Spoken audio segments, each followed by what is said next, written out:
السلام عليكم ورحمة الله وبركاته. استكمالا للفيديو اللي فات.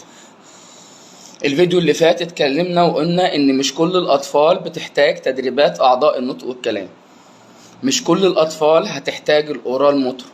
مش كل الاطفال هتحتاج تدليك لاعضاء النطق والكلام، بالعكس ده نسبة الاطفال اللي بتحتاج تدريبات اعضاء النطق والكلام اقل من نسبة الاطفال اللي بتحتاجهاش. يبقى مش اي طفل يجي لك هتعمل له تدليك لاعضاء النطق والكلام، تمام؟ في اطفال كتير قوي مش بتحتاجها، انا بعملها للي محتاجها فقط. نفس القصة، مش كل الاطفال محتاجة بازل وخرز.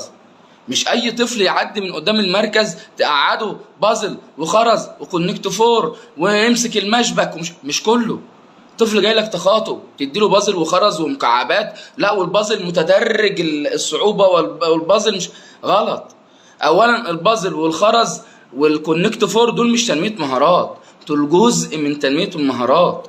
احنا مختزلين تنمية المهارات في البازل والخرز ليه؟ ده التخاطب ده تنمية مهارات لغوية، في تنمية مهارات حركية، في تنمية مهارات معرفية، الذاكرة والذكاء والتخيل والفهم والانتباه، السمع والبصر، كل دي تنمية مهارات وبتحتاج شغل. فلما تلاقي الاخصائي مصمم اللي هو يشغل ابنك بازل وخرز وانت جايبه له عشان حاجة تانية، خد ابنك وامشي. مش كل الاطفال بتحتاج البازل والخرز.